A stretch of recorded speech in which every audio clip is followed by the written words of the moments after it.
मुंबई शहर की वह शाम कुछ अलग थी। आसमान में नारंगी रंग बिखरा हुआ था और समुद्र की लहरें किनारों से टकराकर वापस जा रही थीं।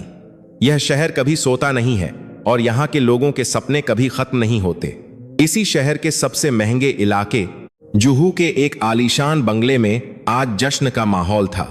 यह बंगला था देश के सबसे बड़े उद्योगपति खन्ना साहब का, लेकिन आज चर्चा खन्ना साहब की दौलत की नहीं बल्कि उनकी बेटी मीरा की थी। मीरा, जिसकी सुंदरता के चर्चे न केवल भारत में बल्कि पूरी दुनिया में होने वाले थे। वह मिस इंडिया बन चुकी थी और अब सिर्फ 10 दिन बाद उसे मिस वर्ल्ड की प्रतियोगिता के लिए विदेश जाना था। बंगले के अंदर झूमर की रोशनी आंखों को चौंधिया रही थी। हर तरफ विदेशी फूलों की सजावट थी। नौकर हाथों में चांदी की तश्तरियां लिए इधर उधर भाग रहे थे। मीरा अपने कमरे में आईने के सामने बैठी थी। उसकी त्वचा संगमरमर की तरह सफेद और बेदाग थी। उसकी आंखों में एक अलग ही चमक थी, एक ऐसा आत्मविश्वास जो कभी कभी अहंकार जैसा लगता था। उसके पास खड़े मेकअप आर्टिस्ट और डिजाइनर उसकी तारीफ करते नहीं थक रहे थे। मीरा जानती थी कि वह सुंदर है और उसे इस बात का गुमान भी था। उसने बचपन से कभी धूप की तपिश नहीं झेली थी, कभी धूल का एक कण अपने चेहरे पर नहीं लगने दिया था। उसकी दुनिया मखमल और रेशम से बनी थी। उसी वक्त खन्ना साहब कमरे में दाखिल हुए। उनके चेहरे पर गर्व की मुस्कान थी। उन्होंने मीरा के सिर पर हाथ फेरा और कहा, बेटी, आज तुम पर पूरा देश गर्व कर रहा है। बस 10 दिन और फिर दुनिया का ताज तुम्हारे सिर पर होगा। मीरा मुस्कुराई, लेकिन उसकी मुस्कान में कृतज्ञता से ज्यादा जीत का नशा था। उसने कहा, पिताजी, ताज तो मेरा ही है, मेरे सामने कौन टिक सकता है। खन्ना साहब हंस पड़े। तभी कमरे में एक नौकर एक बड़ा सा गुलदस्ता लेकर आया। यह गुलदस्ता अजीब था। इसमें लगे फूल न तो गुलाब थे न कमल। वे बैंगनी रंग के थे, जिन पर सुनहरे धब्बे थे। देखने में बेहद खूबसूरत लेकिन कुछ रहस्यमयी। नौकर ने कहा, मेम साहब, यह विदेश से किसी खास प्रशंसक ने भेजा है। कहा है कि यह अमेजन के जंगलों का सबसे दुर्लभ फूल है, जो सुंदरता और जीत का प्रतीक है। मीरा ने उन फूलों को देखा। वे वाकई अद्भुत थे। उसने हाथ बढ़ाकर एक फूल को छू लिया। उसकी पंखुड़ियां मखमली थीं। उसने गहरी सांस ली और उन फूलों की खुशबू को महसूस किया, एक मीठी नशीली खुशबू। उसने नौकर से कहा, इसे मेरे बिस्तर के पास रख दो। मैं चाहती हूं कि सुबह उठते ही सबसे पहले मेरी नजर इन पर पड़े। उसे क्या पता था कि वह सुंदरता का प्रतीक नहीं बल्कि एक मुसीबत को अपने करीब बुला रही थी। वहां से मीलों दूर शहर के दूसरे छोर पर, जहां ऊंची इमारतें खत्म होती हैं और तंग गलियां शुरू होती हैं, वहां एक अलग ही दुनिया थी। यहां हवा में इत्र की नहीं बल्कि नालियों और धुएं की गंध थी। यहां झूमर नहीं बल्कि टिमटिमाते हुए बल्ब जल रहे थे। इसी बस्ती के एक छोटे से कोने में टीन की छत वाली एक पुरानी दुकान थी। यह दुकान थी काका की चाय की टपरी, और यहां काम करता था 15 साल का राजू। राजू का शरीर दुबला पतला था, कपड़े पुराने और कई जगह से सिले हुए थे। उसके पैरों में चप्पल भी नहीं थी। उसके पिता बचपन में ही गुजर गए थे और मां घरों में बर्तन मांजने का काम करती थी। लेकिन राजू की आंखों में एक अजीब सी चमक थी। वह बाकी बच्चों की तरह दिन भर खेलता नहीं, दान और न ही बेकार घूमता था। राजू को पढ़ने का शौक था, लेकिन स्कूल की फीस भरने के पैसे नहीं थे। इसलिए उसने अपना रास्ता खुद खोज लिया था। वह चाय की दुकान पर आने वाले ग्राहकों के छोड़े हुए अखबारों को इकट्ठा करता था। जब कोई ग्राहक समोसा या पकौड़े खाता और जिस कागज में उसे लपेटा जाता, राजू उस तेल लगे कागज को भी बड़े ध्यान से पढ़ता था। रद्दी की दुकानों पर जाकर वह फटी पुरानी किताबें मांग लाता था। कभी आयुर्वेद की किताब, कभी विज्ञान की, कभी खेती बाड़ी की। उसे जो मिलता वह उसे पी जाता। उस रात राजू दुकान बंद कर रहा था। काका ने उसे दिन भर की कमाई में से 50 रुपये दिए और कहा, जा राजू, घर जा, तेरी मां इंतजार कर रही होगी। राजू ने पैसे जेब में रखे और अपनी पुरानी किताबों के ढेर में से एक किताब निकाली। यह किताब बहुत पुरानी थी, जिसके पन्ने पीले पड़ चुके थे। यह उसके दादाजी की थी, जो गांव में वैद्य हुआ करते थे। राजू के लिए यह किताब किसी खजाने से कम नहीं थी। वह सड़क की पीली रोशनी में चलते हुए उस किताब के पन्ने पलट रहा था। उसमें झड़ी बूटियों के चित्र बने थे और उनके नीचे उनके गुण लिखे थे। राजू को यह सब जुबानी याद था। उसे पता था कि नीम का पत्ता किस काम आता है, हल्दी को कैसे इस्तेमाल करना है और फिटकरी का क्या महत्व है। लोग उसे कभी कभी पागल समझते थे। वे कहते थे, अरे राजू चाय बेचता है और डॉक्टर बनने के सपने देखता है। लेकिन राजू सिर्फ मुस्कुरा देता था। उसे विश्वास था कि ज्ञान कभी बेकार नहीं जाता, चाहे वह किसी महल में मिले या किसी झोपड़ी में। अगली सुबह जब सूरज की किरणें खन्ना साहब के बंगले पर पड़ी तो एक चीख ने पूरे घर को हिला दिया। यह चीख मीरा के कमरे से आई थी। खन्ना साहब और उनकी पत्नी दौड़ते हुए ऊपर गए। नौकर चाकर भी जमा हो गए। जब उन्होंने दरवाजा खोला तो मंजर भयानक था। मीरा आईने के सामने खड़ी थी और कांप रही थी। उसके खूबसूरत चेहरे पर, जिस पर कल तक एक दाग भी नहीं था, आज लाल रंग के बड़े बड़े चकत्ते पड़ गए थे। उसकी आंखों के नीचे सूजन थी और त्वचा जल रही थी। मीरा रोते हुए चिल्लाई, यह क्या हो गया? मेरा चेहरा, कल मुझे फोटो शूट के लिए जाना है। यह क्या है? खन्ना साहब ने उसे संभालने की कोशिश की।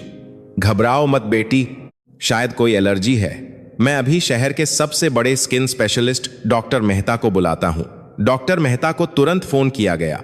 वे आधे घंटे में अपनी पूरी टीम के साथ वहां पहुंच गए। उन्होंने मीरा की जांच की। उन्होंने कहा, घबराने की कोई बात नहीं है मिस्टर खन्ना। यह शायद खाने पीने की वजह से हुआ है या किसी कॉस्मेटिक के रिएक्शन से। मैं एक इंजेक्शन देता हूं और कुछ महंगी क्रीम लिख देता हूं। शाम तक सब ठीक हो जाएगा। इंजेक्शन लगाया गया। विदेशी क्रीम चेहरे पर लगाई गई।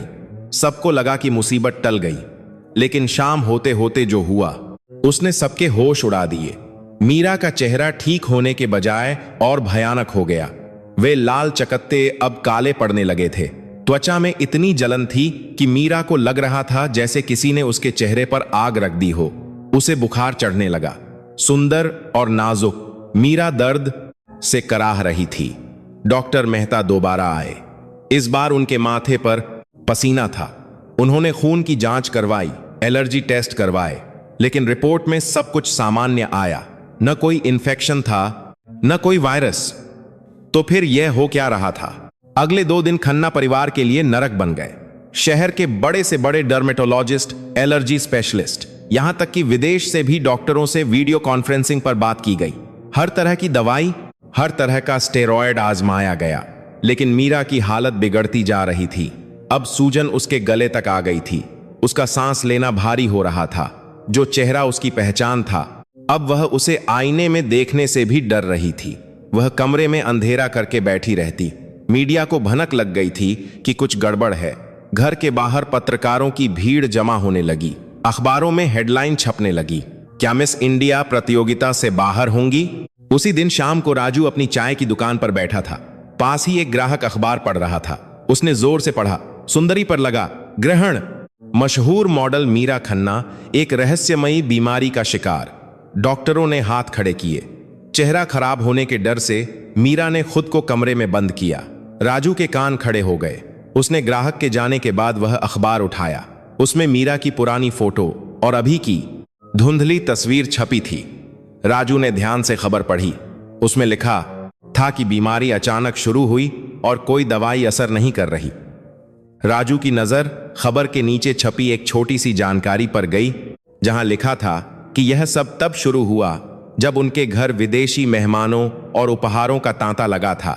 राजू का दिमाग तेजी से दौड़ने लगा। उसने अपनी याददाश्त पर जोर डाला। उसे याद आया कि उसने अपनी दादाजी की पुरानी किताब में या शायद किसी रद्दी में मिले पुराने विज्ञान पत्रिका में कुछ पढ़ा था। विदेशी पौधे, जहरीले परागकण, त्वचा का काला पड़ना। वह बुदबुदाया।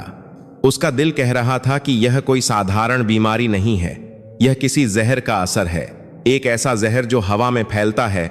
उसने अपनी जड़ी बूटियों वाली किताब निकाली और पन्ने पलटने लगा, और फिर उसकी उंगली एक पन्ने पर रुक गई। वहां एक चित्र बना था, एक बैंगनी रंग का फूल जिस पर सुनहरे धब्बे थे। नीचे लिखा था, अमेजन का नाग पुष्प। यह देखने में सुंदर है, लेकिन इसके परागकण अगर भारतीय वातावरण की नमी के संपर्क में आए तो यह एक ऐसा विष छोड़ते हैं जो त्वचा को जला देता है। आधुनिक दवाइयां इसे और भड़का देती हैं। राजू की आंखें फैल गईं। उसे यकीन नहीं था कि यही वजह है, लेकिन लक्षण बिल्कुल वही थे।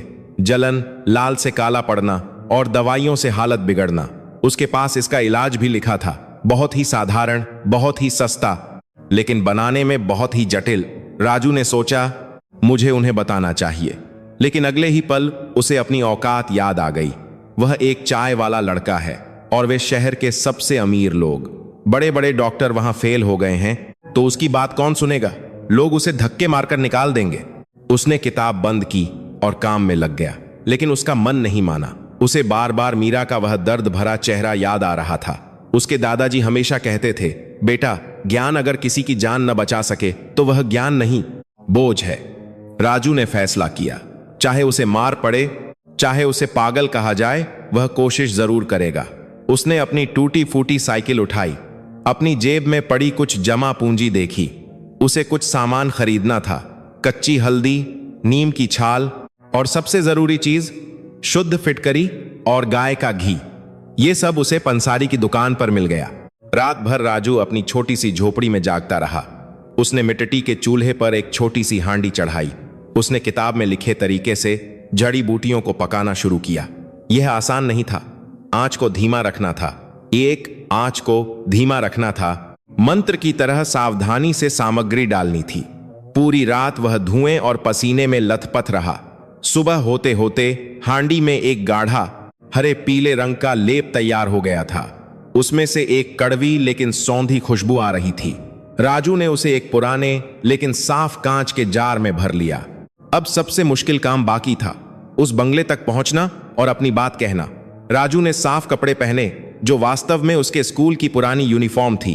उसने भगवान के सामने हाथ जोड़े, जय है, जय है, ये हमारे संभार तख्ता। अपनी मां के पैर छुए और निकल पड़ा। जब वह जुहू के उस आलीशान बंगले के सामने पहुंचा तो देखा कि वहां पहले से ही भीड़ थी, पुलिस वाले, गार्ड और मीडिया वाले। राजू का दिल जोर से धड़क रहा था। वह गेट की तरफ बढ़ा। दरबान ने उसे देखते ही डंडा दिखाया और चिल्लाया, ए, कहां घुस रहा है? चल भाग यहां से, यहां कोई खैरात नहीं बंट रही। राजू ने विनम्रता से कहा, काका, मुझे खैरात नहीं चाहिए, मैं खन्ना साहब से मिलना चाहता हूं। मेरे पास उनकी बेटी के लिए एक दवाई है। दरबान हंस पड़ा। वहां खड़े दो चार लोग भी हंसने लगे। दरबान ने कहा, देख रहे हो इसे? बड़े बड़े विलायती डॉक्टर अंदर सिर पकड़कर बैठे हैं और यह सड़क छाप लड़का दवाई लाया है। अरे जा, अपना रास्ता नाप, नहीं तो डंडे पड़ेंगे। राजू ने हिम्मत नहीं हारी। उसने कहा, एक बार मेरी बात सुन लीजिए, यह दवाई नहीं, घरेलू नुस्खा है। मुझे पता है कि उन्हें क्या हुआ है। वह फूल। अभी वह अपनी बात पूरी भी नहीं कर पाया था कि बंगले का बड़ा गेट खुला और एक महंगी गाड़ी बाहर निकली। यह खन्ना साहब की गाड़ी थी। वे पीछे की सीट पर बैठे थे, सिर झुकाए हुए, बेहद परेशान। राजू ने आव देखा न ताव। वह दौड़कर गाड़ी के सामने आ गया। ड्राइवर ने जोर से ब्रेक मारा। गाड़ी चीखती हुई रुकी। दरबान और पुलिस वाले राजू को पकड़ने दौड़े। खन्ना साहब ने शीशा नीचे किया। वे गुस्से में थे। क्या तमाशा है यह? वे गरजे। पुलिस वाले राजू को घसीट रहे थे। राजू चिल्लाया, साहब, साहब, वह फूल, जो बैंगनी रंग का फूल आपके घर आया है, उसे फेंक दीजिए। उसी ने आपकी बेटी को बीमार किया है। साहब, एक बार सुन लीजिए। खन्ना साहब, जो खिड़की बंद करने ही वाले थे, का हाथ रुक गया। बैंगनी फूल, यह शब्द उनके कान में गूंज गया। घर में सैकड़ों गुलदस्ते आए थे, लेकिन बैंगनी रंग का वह अजीब फूल जो मीरा के बिस्तर के पास रखा था, वह उन्हें याद आया। उन्होंने हाथ उठाकर पुलिस वालों को रुकने का इशारा किया। वे गाड़ी से नीचे उतरे। उनकी आंखों में गुस्सा था, लेकिन एक डूबते हुए इंसान की उम्मीद भी थी। वे राजू के पास आए, जो अब धूल में सना हुआ था, लेकिन उसने अपने हाथ में वह कांच का जार कसकर पकड़े रखा था। तूने क्या कहा फूल के बारे में? खन्ना साहब ने भारी आवाज में पूछा। राजू ने अपनी सांसें संभालते हुए कहा, साहब, मैंने पढ़ा है, वह अमेजन का नाग पुष्प है। हमारे देश की हवा उसे रास नहीं आती। वह जहर छोड़ता है। आप चाहे जितनी महंगी दवाई लगा लें, वह ठीक नहीं होंगी जब तक उस जहर का असर खत्म नहीं किया जाता। और उसका काट अंग्रेजी दवाई में नहीं, हमारी अपनी मिट्टी में है। वहां खड़े डॉक्टर मेहता, जो खन्ना साहब को छोड़ने बाहर आए थे, यह सुनकर भड़क गए। मिस्टर खन्ना, आप इस अनपढ़ गंगवार की बातें सुन रहे हैं। यह कोई भी हो सकता है, इसे कुछ नहीं पता। साइंस का कोई सिर पैर होता है। फूल से एलर्जी हो सकती है, लेकिन ऐसा नहीं होता कि कोई जादुई लेप उसे ठीक कर दे। डॉक्टर ने राजू के हाथ में पकड़े उस गंदे से जार को घृणा से देखा। यह पता नहीं क्या गंदगी भरकर लाया है। अगर यह मीरा के चेहरे पर लगा तो इन्फेक्शन और फैल जाएगा। मैं आपको चेतावनी दे रहा हूं। खन्ना साहब असमंजस में थे। एक तरफ देश का सबसे बड़ा डॉक्टर और दूसरी तरफ एक 15 साल का गरीब लड़का। लेकिन पिछले 3 दिनों में डॉक्टर ने सब कुछ करके देख लिया था और नतीजा शून्य था। मीरा का दर्द उनसे देखा नहीं जा रहा था। राजू ने खन्ना साहब की आंखों में देखा और बहुत धीमे से लेकिन दृढ़ता से कहा, साहब मैं गरीब जरूर हूं, लेकिन किसी की जान के साथ नहीं खेलूंगा। मेरी मां की कसम, बस एक बार हाथ के किसी छोटे हिस्से पर लगाकर देख लीजिए। अगर जलन कम न हो तो मुझे पुलिस के हवाले कर दीजिएगा। मैं यहीं खड़ा हूं। राजू की आंखों में जो सच्चाई थी उसने खन्ना साहब को झकझोर दिया। उन्होंने डॉक्टर मेहता की तरफ देखा और कहा, डॉक्टर, हमने आपकी हर बात मानी, लाखों के इंजेक्शन लगाए, नतीजा क्या निकला? मेरी बेटी का चेहरा जल रहा है। अब मेरे पास खोने के लिए कुछ नहीं है। फिर उन्होंने राजू की तरफ देखा, अंदर चल। राजू को बंगले के अंदर ले जाया गया। वह संगमरमर के फर्श पर अपने नंगे पैरों से चल रहा था, लेकिन उसका ध्यान वैभव पर नहीं था। उसका ध्यान उस कमरे की तरफ था जहां से रोने की आवाज आ रही थी। जब वह कमरे में दाखिल हुआ तो दवाइयों की गंध से उसका दम घुटने लगा।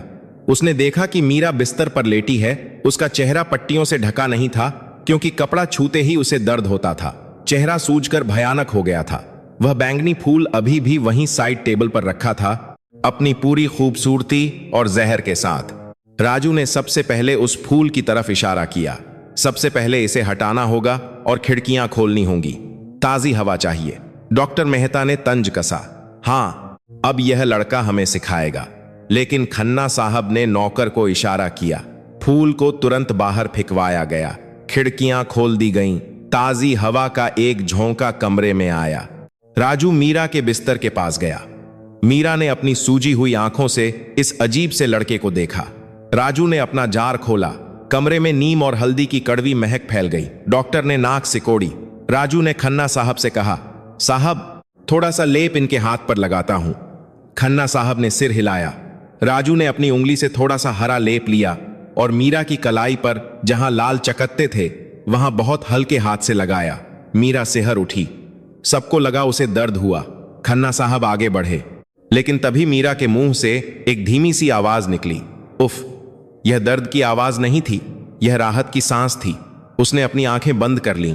ठंडक। पिताजी, बहुत ठंडक मिल रही है, जलन कम हो रही है। कमरे में सन्नाटा छा गया। डॉक्टर मेहता की आंखें फटी की फटी रह गईं। जो काम उनके हजारों रुपये के स्टेरॉयड नहीं कर पाए, वह इस सड़क छाप लड़के के 50 रुपये के लेप ने कर दिखाया था। लेकिन अभी जंग जीती नहीं गई थी, यह सिर्फ शुरुआत थी। राजू ने कहा, साहब इसे पूरे चेहरे पर लगाना होगा, लेकिन एक शर्त है। अगले 24 घंटे तक इस कमरे में कोई भी अंग्रेजी दवाई, कोई साबुन या कोई और केमिकल नहीं आएगा, और इन्हें सिर्फ उबला हुआ पानी और सादा दलिया ही खाना होगा। खन्ना साहब ने राजू के कंधे पर हाथ रखा। उनकी आंखों में आंसू थे। बेटा, अगर मेरी बेटी ठीक हो गई तो मैं तुझे अपनी दौलत से तौल दूंगा। जो तू कहेगा वह होगा। राजू ने सिर झुकाकर कहा, साहब पहले इन्हें ठीक होने दीजिए, दौलत बाद में। राजू ने मीरा के पूरे चेहरे पर वह लेप लगाना शुरू किया। उसकी उंगलियां किसी अनुभवी वैद्य की तरह चल रही थीं। मीरा, जो पिछले 3 दिनों से दर्द के मारे सो नहीं पाई थी, लेप लगते ही उसे ऐसा सुकून मिला जैसे जलती हुई धरती पर बारिश की पहली बूंदें गिरी हों। कुछ ही देर में मीरा गहरी नींद में सो गई।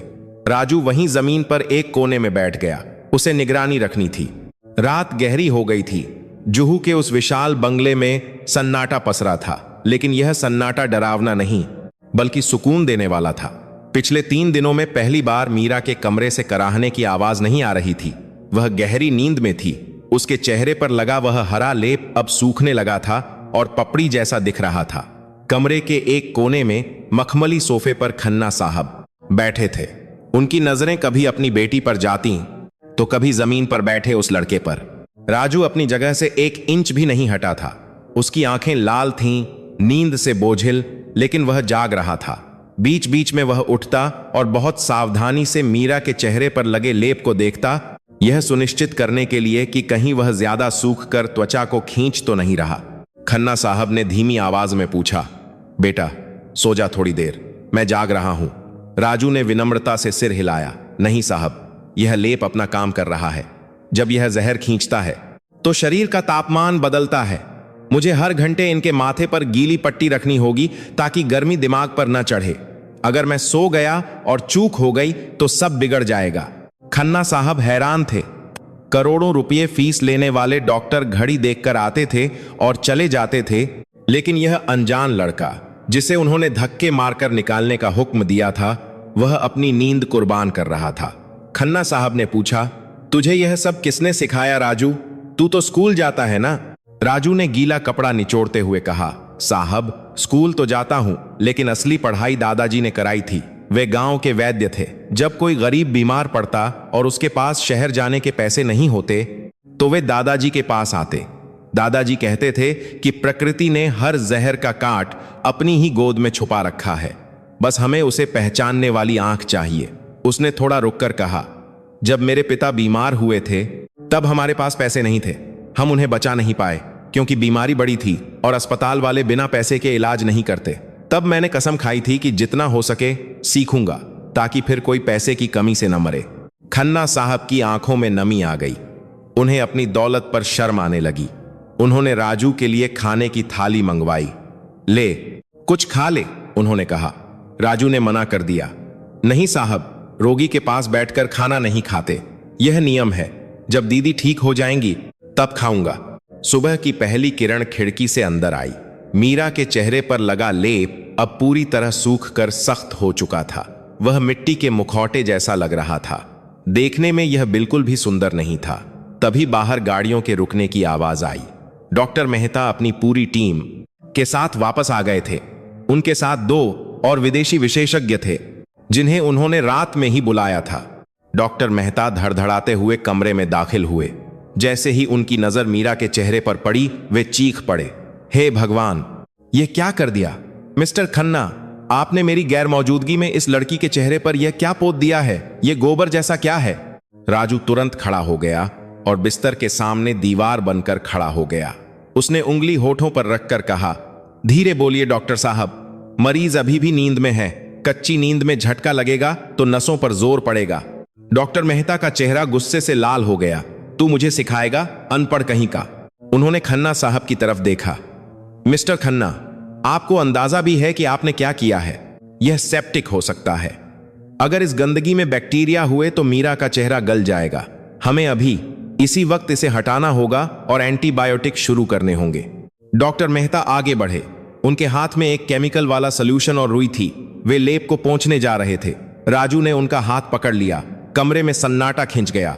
एक चाय वाले के बेटे ने शहर के सबसे बड़े डॉक्टर का हाथ पकड़ने की जुर्रत की थी। हाथ मत लगाइए, राजू ने दबी हुई लेकिन सख्त आवाज में कहा। यह लेप अभी कच्चा है। अगर आपने इसे केमिकल से पोंछा तो रिएक्शन होगा और खाल उधर जाएगी। इसे पानी से धोना होगा, वो भी गुनगुने पानी से, धीरे धीरे। डॉक्टर मेहता ने झटके से अपना हाथ छुड़ाया। गार्ड्स, गार्ड्स, वे चिल्लाए, इस पागल लड़के को बाहर निकालो। इसने खन्ना साहब का दिमाग खराब कर दिया है। यह लड़की को मार डालेगा। 2 हट्टे कट्टे गार्ड कमरे में आ गए। उन्होंने राजू को पकड़ लिया और घसीटने लगे। साहब, मत करने दीजिए, राजू चिल्लाया। साहब, बस कुछ घंटे और। अगर अभी इसे हटाया तो जहर वापस फैल जाएगा। मेरी बात मानिए साहब। खन्ना साहब असमंजस में थे। डॉक्टर मेहता का दबाव और वैज्ञानिक तर्क उन्हें डरा रहे थे। वहीं राजू की आंखों में वह सच्चाई थी जो उन्होंने कल रात महसूस की थी। मीरा के चेहरे पर वह सूखा हुआ लेप वाकई डरावना लग रहा था। कहीं उन्होंने गलती तो नहीं करता था। हाकी काम करते हैं कुशकराप ने कहा था। दी तभी बिस्तर से एक कमजोर आवाज आई, रुको। सब थम गए। मीरा जाग चुकी थी। वह उठने की कोशिश कर रही थी। गार्ड्स ने राजू को छोड़ दिया। डॉक्टर मेहता तुरंत मीरा के पास पहुंचे। मीरा बेटी, घबराओ मत, हम इस गंदगी को अभी साफ कर देते हैं। तुम्हें बहुत जलन हो रही होगी ना? मीरा ने अपना हाथ उठाया और डॉक्टर को रोक दिया। उसने अपने पिता की तरफ देखा। उसकी आंखों से आंसू बह रहे थे। खन्ना साहब का दिल बैठ गया। क्या दर्द बढ़ गया है? पिताजी, मीरा ने कांपती आवाज में कहा, साफ मत करना। क्या? डॉक्टर मेहता हैरान रह गए। जलन खत्म हो गई है। मीरा ने अपनी बात पूरी की। पिछले 3 दिनों में पहली बार मुझे ऐसा लग रहा है कि मेरे चेहरे पर आग नहीं लगी है। यह लेप, यह भारी जरूर है, खिंचाव महसूस हो रहा है, लेकिन दर्द नहीं है। डॉक्टर मेहता अविश्वास में सिर हिलाने लगे। यह नामुमकिन है, यह सिर्फ प्लेसिबो है। मतलब तुम्हारे दिमाग का वहम। अंदर ही अंदर तुम्हारी त्वचा सड़ रही होगी। हमें इसे हटाकर देखना ही होगा। राजू ने धीरे से कहा, हाँ, अब इसे हटाने का समय आ गया है, लेकिन केमिकल से नहीं। उसने खन्ना साहब से कहा, साहब, गुनगुना पानी और सूती कपड़ा मंगवाइए। अगले 15 मिनट कमरे में किसी ने सांस नहीं ली। नौकर एक बड़ा कटोरा गुनगुना पानी ले आया। राजू ने कपड़ा भिगोया और बहुत ही हल्के हाथों से, जैसे कोई मूर्तिकार मिट्टी को आकार देता है, मीरा के चेहरे पर थपथपाना शुरू किया। सूखा हुआ लेप पानी सोख कर नरम होने लगा, हरा रंग पिघलने लगा। डॉक्टर मेहता, उनकी टीम और खन्ना साहब टकटकी लगाए देख रहे थे। डॉक्टर के हाथ में अभी भी इंजेक्शन तैयार था, ताकि जैसे ही लेप हटे और नीचे सड़ी हुई त्वचा दिखे, वे अपना इलाज शुरू कर सकें और साबित कर सकें कि राजू गलत था। राजू ने माथे से शुरुआत की। उसने लेप की एक परत हटाई। खन्ना साहब की सांस अटक गई। लेप के नीचे की त्वचा सामान्य थी। वह जली हुई काली त्वचा, जिस पर कल तक फफोले थे, अब हल्की गुलाबी पड़ गई थी। सूजन पूरी तरह गायब थी। हाँ, निशान अभी भी थे, लेकिन वह भयानक लाली और कालापन जा चुका था जो जहर की निशानी थी। यह कैसे हो सकता है? डॉक्टर मेहता के मुंह से निकल गया। वे आगे झुके। उन्होंने अपनी उंगली से त्वचा को छूकर देखा। त्वचा ठंडी थी, बुखार गायब था। मीरा ने आईना मांगा। जब उसने अपना चेहरा देखा तो वह रो पड़ी। यह खुशी के आंसू थे। वह सुंदर नहीं दिख रही थी, लेकिन वह इंसान दिख रही थी। वह राक्षस जैसा रूप जा चुका था। उसने आईने में ही राजू को देखा, जो पीछे खड़ा था, पसीने से लथपथ, लेकिन चेहरे पर एक संतोष की मुस्कान लिए। मीरा ने पीछे मुड़कर राजू को देखा। तुमने मुझे बचा लिया। लेकिन कहानी अभी खत्म नहीं हुई थी। खुशी के इस पल को एक शोर ने तोड़ दिया। बंगले के बाहर का शोर अब बहुत तेज हो गया था। पुलिस, पुलिस की आवाजें आ रही थीं। अचानक बेडरूम का दरवाजा जोर से खुला। एक पुलिस इंस्पेक्टर और 4 हवलदार अंदर घुस आए। उनके पीछे मीडिया के कैमरे भी झांक रहे थे। इंस्पेक्टर ने आते ही कड़क आवाज में पूछा, कहां है वह झोला छाप डॉक्टर? हमें खबर मिली है कि यहां एक नाबालिग लड़का अवैध रूप से इलाज कर रहा है और मरीज की जान खतरे में है। डॉक्टर मेहता को जैसे अपनी खोई हुई इज्जत वापस पाने का मौका मिल गया। उन्होंने तुरंत राजू की तरफ इशारा किया। इंस्पेक्टर, यही है वह लड़का। इसने मेडिकल नियमों का उल्लंघन किया है। मैंने इसे बहुत रोका, लेकिन इसने मरीज की जान जोखिम में डाली। यह तो चमत्कार है कि मीरा बच गई, वरना इसके गंदे लेप से न जाने क्या हो जाता। डॉक्टर की यह पलटी देखकर खन्ना साहब दंग रह गए। अभी 2 मिनट पहले जो डॉक्टर लेप के असर को देखकर हैरान थे, अब वे अपनी साख बचाने के लिए सारा ठीकरा राजू पर फोड़ रहे थे। टेम सैंपल बाद पुलिस वाला राजू की तरफ बढ़ा। उसने राजू का कॉलर पकड़ लिया। चल थाने, तुझे तो मैं बताता हूं कि डॉक्टर बनने का शौक कैसे पूरा होता है। राजू ने विरोध नहीं किया। उसने बस खन्ना साहब की तरफ देखा। उसे उम्मीद थी कि साहब कुछ बोलेंगे, लेकिन माहौल इतना तनावपूर्ण था, पुलिस और मीडिया का दबाव इतना ज्यादा था कि खन्ना साहब एक पल के लिए सहम गए। समाज में उनकी इज्जत का सवाल था। अगर यह बात बाहर निकली कि उन्होंने एक चाय वाले से इलाज कराया, तो लोग क्या कहेंगे? पुलिस राजू को घसीटते हुए कमरे से बाहर ले जाने लगी। मीरा बिस्तर से चिल्लाई, नहीं, छोड़ो उसे। पिताजी, रोकिए उन्हें। लेकिन इंस्पेक्टर ने कहा, मैम, यह कानूनी मामला है। इस लड़के के पास कोई डिग्री नहीं है। यह अपराध है। राजू को बंगले से बाहर लाया गया। बाहर मीडिया का जमावड़ा था। कैमरों की फ्लैश लाइट चमकने लगी। रिपोर्टर चिल्लाने लगे, यही है वह लड़का जिसने मिस इंडिया की जान खतरे में डाली। पुलिस ने फर्जी डॉक्टर को गिरफ्तार किया। राजू ने सिर झुका लिया। उसे हथकड़ी पहना दी गई और पुलिस जीप में बैठा दिया गया। जिस लड़के ने अभी अभी एक चमत्कार किया था, उसे अब एक अपराधी की तरह दुनिया के सामने पेश किया जा रहा था। भीड़ में खड़े काका, चाय की दुकान वाले और राजू की मां रो रहे थे। राजू की मां दौड़कर जीप के पास आई। मेरे बेटे ने कुछ नहीं किया साहब, वह तो बस मदद करने गया था। पुलिस वाले ने उन्हें धक्का दे दिया। जीप धूल उड़ाती हुई चली गई। बंगले के अंदर मीरा अपने पिता पर बरस पड़ी। पिताजी, आप चुप क्यों रहे? उसने मेरी जान बचाई और आपने उसे जेल जाने दिया, सिर्फ अपनी इज्जत के लिए। खन्ना साहब का सिर शर्म से झुक गया। डॉक्टर मेहता अभी भी वहां खड़े थे, अपनी फाइलें समेटते हुए। उन्होंने कहा, मिस्टर खन्ना, जो हुआ अच्छे के लिए हुआ। अब हम इसका प्रोफेशनल इलाज जारी रखेंगे। जो थोड़ा बहुत सुधार हुआ है, वह शायद मेरी पिछली दवाओं का देर से हुआ असर है। वह लड़का तो बस क्रेडिट ले रहा था। मीरा ने गुस्से में पास रखा फूलों का वास जमीन पर दे मारा। कांच के टुकड़े बिखर गए। निकल जाइए मेरे घर से। वह डॉक्टर पर चिल्लाई, अगर उस लड़के को कुछ भी हुआ तो मैं दुनिया को बता दूंगी कि असली इलाज किसने किया और असली नालायक कौन है। उधर पुलिस थाने में राजू को एक अंधेरी कोठरी में बंद कर दिया गया। उसे मारा नहीं गया था, लेकिन उसे जो अपमान महसूस हो रहा था वह मार से भी बदतर था। वह कोने में घुटनों में सिर देकर बैठ गया। उसे अपने दादाजी की बात याद आई, बेटा, अच्छाई का रास्ता आसान नहीं होता। कभी कभी दुनिया उसे सजा देती है जो उसे बचाने आता है। शाम हो गई। राजू भूखा प्यासा बैठा था। तभी हवालात के बाहर हलचल हुई। इंस्पेक्टर दौड़ता हुआ आया और ताला खोलने लगा। बाहर आ, तेरी जमानत हो गई है, उसने रूखेपन से कहा।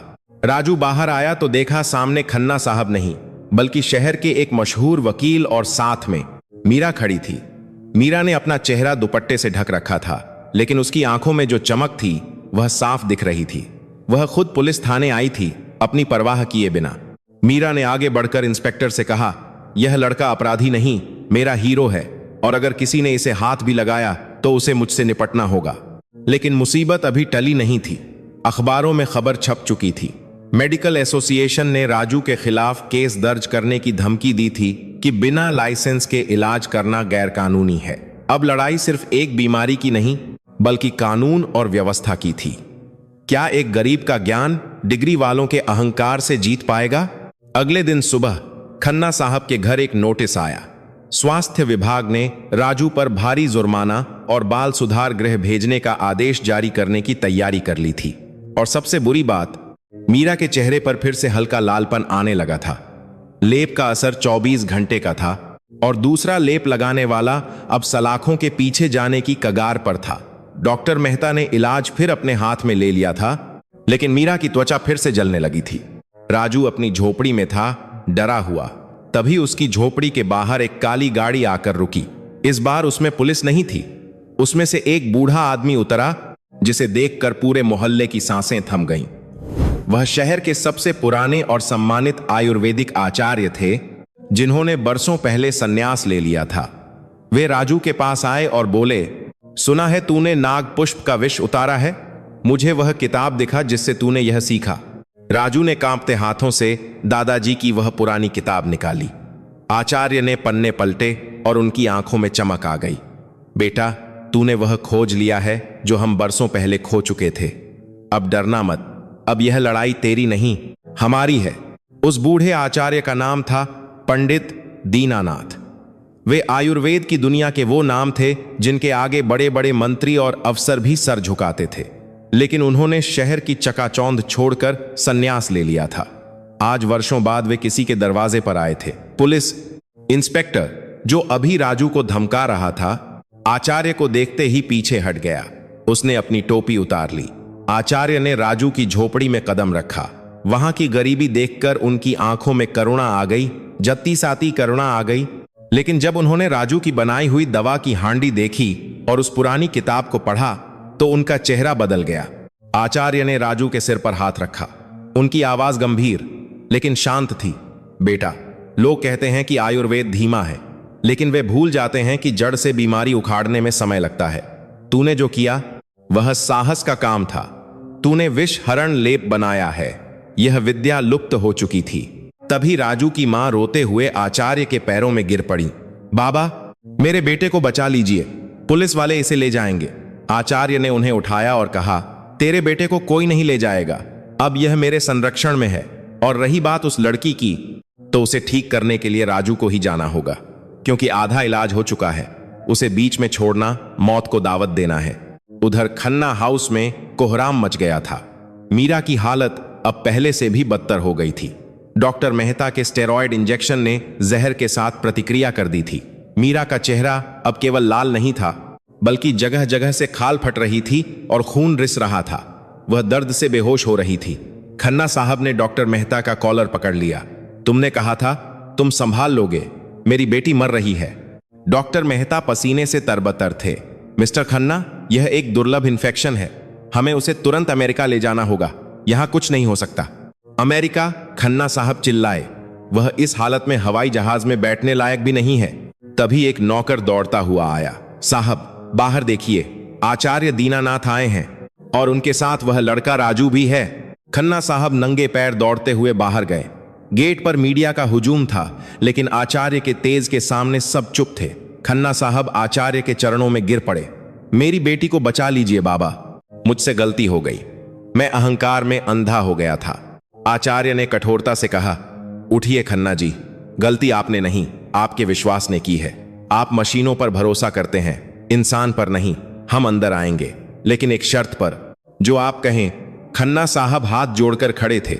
इलाज राजू ही करेगा, आचार्य ने घोषणा की। मैं सिर्फ मार्गदर्शन करूंगा और उस कमरे में यह अंग्रेजी डॉक्टर और उसकी मशीनें नहीं रहेंगी। हमें शांति चाहिए, शोर नहीं। डॉक्टर मेहता यह सुनकर आग बबूला हो गए। वे बीच में आ गए। यह नहीं हो सकता, यह गैरकानूनी है। अगर मीरा को कुछ हुआ तो जिम्मेदार कौन होगा? यह बूढ़ा और यह बच्चा। आचार्य ने डॉक्टर मेहता की आंखों में देखा और शांत स्वर में कहा, डॉक्टर, जब तुम्हारी डिग्रियां हार मान लेती हैं तब प्रकृति शुरू होती है। अगर तुम्हें अपने विज्ञान पर इतना भरोसा है तो पिछले 3 दिनों में मरीज की हालत क्यों बिगड़ी? हटो रास्ते से। आचार्य की आवाज में ऐसा आदेश था कि डॉक्टर मेहता को पीछे हटना पड़ा। राजू, जो कल तक डर रहा था, आज आचार्य के साथ होने से आत्मविश्वास से भरा था। वे तीनों मीरा के कमरे में गए। कमरे का दृश्य दिल दहला देने वाला था। आचार्य ने राजू को इशारा किया, बेटा नाड़ी देख। राजू आगे बढ़ा। उसने मीरा की कलाई पकड़ी। डॉक्टर मेहता कोने में खड़े होकर हंसने लगे। नाड़ी देखकर जहर का पता लगाएंगे? यह किस सदी में जी रहे हैं? राजू ने आंखें बंद की। उसे अपनी उंगलियों के पोरों पर मीरा की धड़कन महसूस हुई। वह तेज थी, अनियमित थी, जैसे कोई पक्षी पिंजरे में छटपटा रहा हो। राजू ने ध्यान केंद्रित किया। उसे पित्त का उफान महसूस हुआ। खून में गर्मी इतनी बढ़ गई थी कि वह नसों को जला रही थी। राजू ने आंखें खोलीं और आचार्य की तरफ देखा। बाबा, विष रक्त में मिल चुका है। सिर्फ ऊपर से लेप लगाने से काम नहीं चलेगा। अब हमें अंदर से भी सफाई करनी होगी। लेकिन राजू रुक गया। लेकिन क्या? खन्ना साहब ने घबराहट में पूछा। लेकिन इसके लिए नीलकंठ की जड़ चाहिए, राजू ने कहा, और वह बहुत दुर्लभ है। वह सिर्फ पुराने शिव मंदिरों के आसपास उगती है और उसे तोड़ने का एक ही समय होता है, ब्रह्म मुहूर्त, यानी सूर्योदय से ठीक पहले। अगर सूरज की किरण उस पर पड़ी तो उसका असर खत्म हो जाएगा। घड़ी में रात के 2 बज रहे थे। सूर्योदय में सिर्फ 4 घंटे बाकी थे। डॉक्टर मेहता ने व्यंग्य किया, वाह, अब जड़ी बूटी खोजने की कहानी शुरू।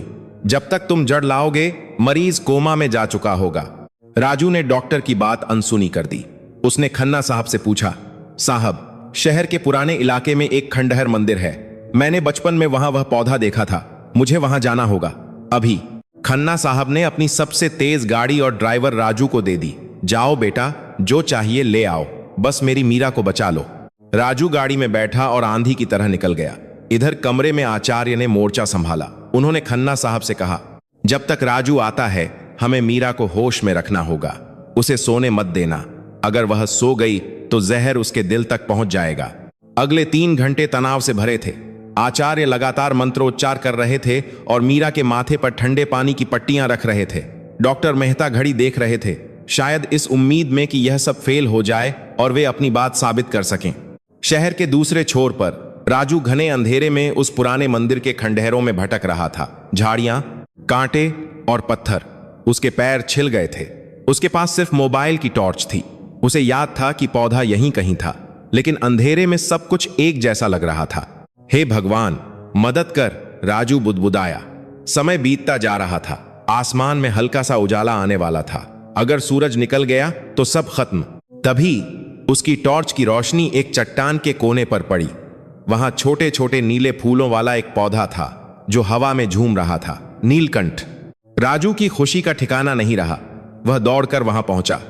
उसने आचार्य की सिखाई विधि याद की।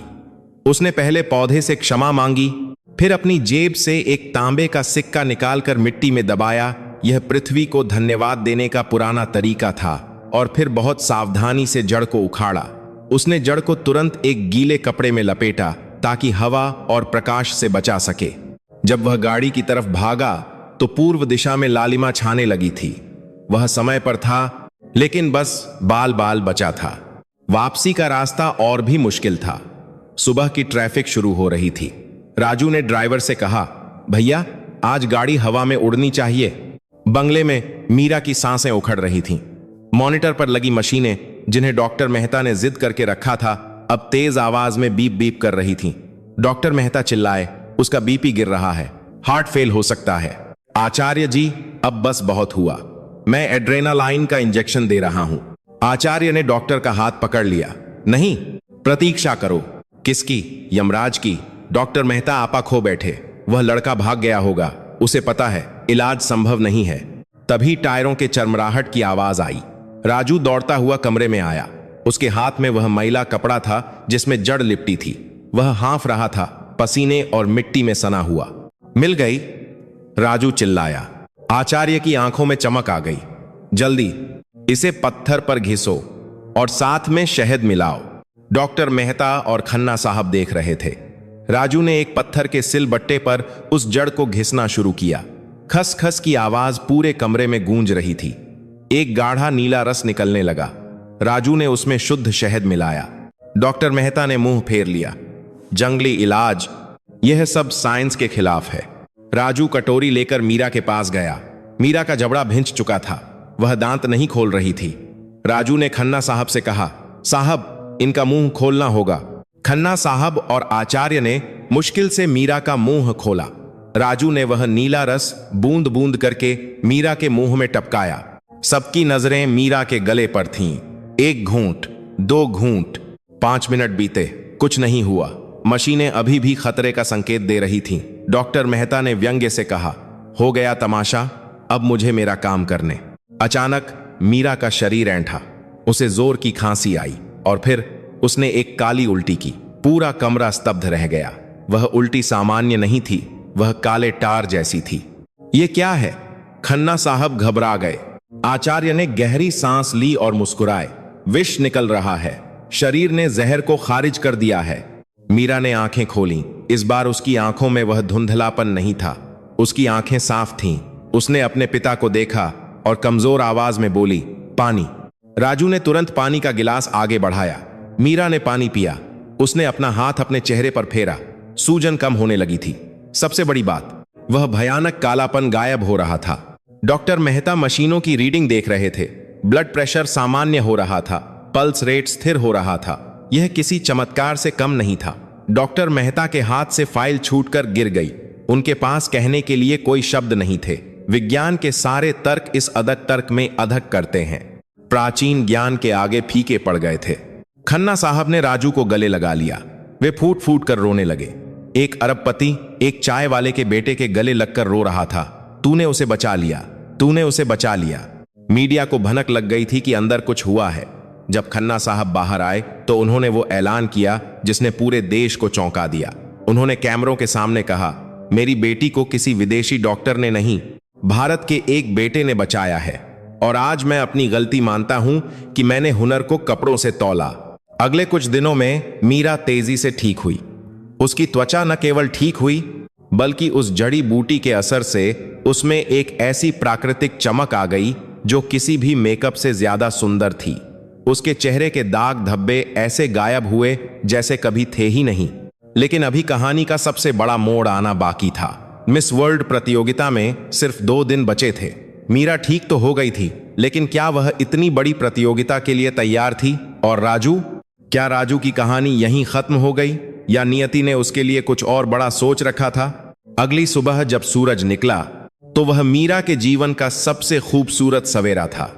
उसने जब आईने में अपना चेहरा देखा तो उसे अपनी आंखों पर विश्वास नहीं हुआ। वह भयानक कालापन, वे घाव, वे निशान सब गायब हो चुके थे। लेकिन बात सिर्फ दाग धब्बे मिटने की नहीं थी। उस नीलकंठ, जड़ी बूटी और राजू के लेप ने उसकी त्वचा में एक ऐसी चमक पैदा कर दी थी जो सोने की तरह दमक रही थी। यह चमक किसी मेकअप की मोहताज नहीं थी, यह भीतर की शुद्धि की चमक थी। खन्ना साहब कमरे में आए और अपनी बेटी को देखकर ठिठक गए। आज उनकी बेटी पहले से भी ज्यादा सुंदर लग रही थी, लेकिन उस सुंदरता में अब घमंड नहीं बल्कि एक ठहराव था। मीरा ने दौड़कर अपने पिता को गले लगा लिया। पिताजी, मैं ठीक हो गई, मैं पूरी तरह ठीक हो गई। राजू और आचार्य दीनानाथ दरवाजे पर खड़े मुस्कुरा रहे थे। मीरा ने उन्हें देखा। वह जो कभी किसी गरीब को अपने पास फटकने नहीं देती थी, आज दौड़कर आचार्य के चरणों में झुक गई। उसने आचार्य के पैर छुए। आचार्य ने उसे आशीर्वाद दिया। आयुष्मती भव। सुंदरता चेहरे की नहीं, मन की होती है बेटी। आज तुम्हारा मन भी कुंदन बन गया है। फिर मीरा राजू के पास गई। राजू थोड़ा झिझक कर पीछे हटा। उसने अपने पुराने कपड़े देखे और फिर मीरा की रेशमी पोशाक। लेकिन मीरा ने हाथ जोड़कर कहा, राजू, तुमने मुझे नई जिंदगी दी है। मैं वह सब कुछ भूल गई थी जो मेरे देश की असली ताकत है। मुझे माफ कर दो। राजू ने सादगी से कहा, दीदी माफी मत मांगिए, बस एक वादा कीजिए, जब आप उस बड़े मंच पर जाएंगी तो अपनी मुस्कान से दुनिया को जीत लीजिएगा। 2 दिन बाद मीरा लंदन के लिए रवाना हो रही थी। जाने से पहले खन्ना साहब ने राजू को अपने पास बुलाया। उन्होंने अपनी जेब से एक चेक निकाला। उस पर कोई रकम नहीं लिखी थी। उन्होंने चेक और एक पेन राजू के सामने रख दिया। बेटा राजू, खन्ना साहब की आवाज भारी थी, इसमें जितनी चाहे उतनी रकम भर ले। 1 करोड़, 10 करोड़, जितना तू चाहे। आज खन्ना अपनी दौलत लुटाने को तैयार है। तूने मेरी दुनिया बचाई है। तूने मेरी दुनिया बचाई है। तूने मेरी दौलत लुटाने को तैयार है।